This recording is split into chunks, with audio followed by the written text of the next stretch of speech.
John and Brian, Grand Prairie Outdoors. Let's talk deer nutrition. I'm going to be shooting a few segments here covering different aspects of deer nutrition, ruminant nutrition consulting, talk of sorts. There's been a bunch of discussion by different wildlife people talking about some basic concepts that are really super outdated.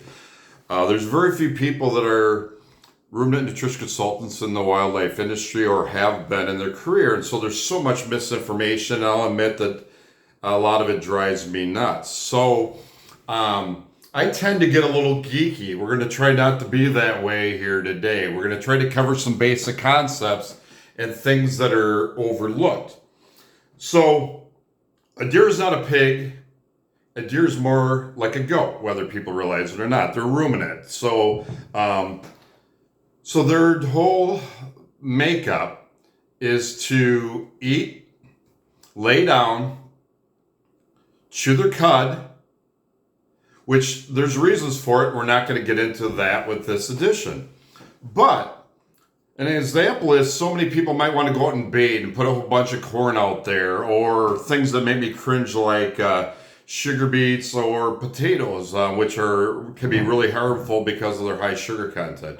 Sugar could be a benefit, but everything is about being in balance. And so going back to when anybody ever asks me, well, what's the most important element of deer nutrition? Historically, the most limiting factor I always say is energy, right? But then I just said to you guys, and most of you guys realize you can't feed too much corn because that could be harmful for deer and in some cases could kill them with the right set of circumstances. So yes, energy is your most limiting factor. Yes, protein is hugely important. Yes, all the minerals are important. But as a longtime ruminant nutritionist, I want to hammer something home to you guys. And maybe this will make sense. I'm going to go about it a different way.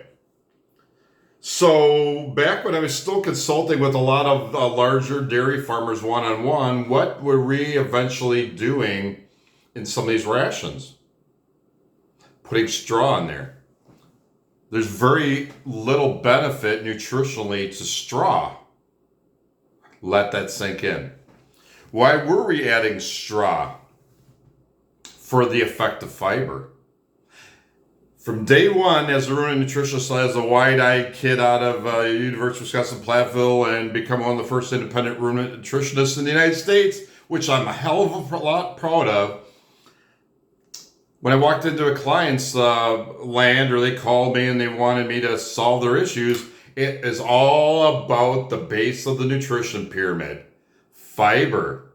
Effective fiber. Not all fiber is created equal. And as I commented on another previous video, there's certain portions and types of fiber that are very undigestible, pass through the deer, and so from a nutritional standpoint, not effective, but from a rumination standpoint, because deer are ruminants, right? They're not a pig. There's benefits with having fibers and different type of fibers. Some fiber that digest rapidly, some digest moderately fast, and some that digest a lot slower.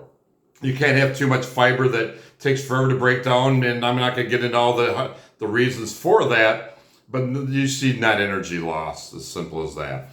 So you guys could all use in your fall plots straight forage brassicas that I sell. It could be high yielding, high tonnage, low fiber, huge protein, huge minerals, energy, right? Great forages. But what happens if your properties have limited browse, whether it be from weeds, any other habitat type browse in your property? I've seen this myself. Many years ago, a deer that was super loose, I had on camera, was living in these brassica plots, and it was passing through. The rate of passage, I talk about that all the time nutritionally. So the key thing with nutrition, deer nutrition, is balance. You don't want to have all your brassica plots be pure brassicas.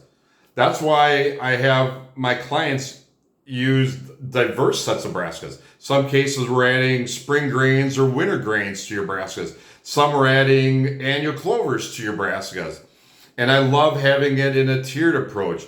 2 strips, 3 strips. And when some of my customers that run cameras and they get back to me and they kind of get it when they watch the cameras. Some of you guys, when you're out hunting and you see how deer may start grazing and as they move throughout your fields, even in a nightly sit, there's a reason for that, right?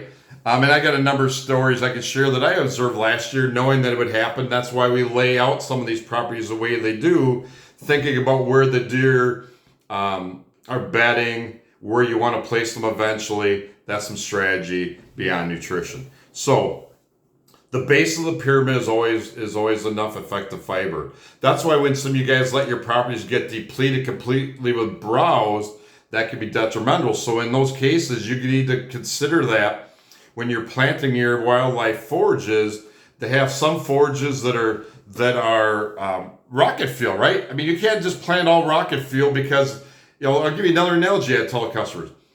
Think about you sitting down for dinner tonight and you eat sweet corn, just sweet corn. What happens? And so just like if you're using forages that are high nutrition, low fiber, great energy, great minerals, but if they move through the system too fast, you actually can be lower in net energy in their diet than if you're using some forages that are more moderate. An example, most of you guys aren't farmers. Dairy farmers, there's a term called relative feed value, and typically you'd like your forages that you're feeding your dairy cattle to be 150 to no more than 200 relative feed value. Yes, you could be cutting your hay, or you guys, going back to deer gun, you could be clipping your clover plots, your alfalfa plots. They could be consistently 220, 240 relative feed value. Great, right? Maybe not so much, because they're lush, they're attractive, they move through the deer too fast in some cases. So the key with nutrition is balance. A blend of any forages the deer they're eating, from supplemental to your plots to browse, proteins that digest at different rates, energies that decompose, that are broken down and utilized at different rates, fibers that are broken down at different rates, and that's the synergistic effect, and that's what it's about. The base of the pyramid is fiber. Energy is our most limiting factor, protein, minerals, and then there's all those other foo-foo dust kind of products that the wildlife industry like to sell because that's what makes people a lot of money. Deer Talk, Deer Nutrition Talk specifically, John O'Brien, Grandpa Ray Outdoors.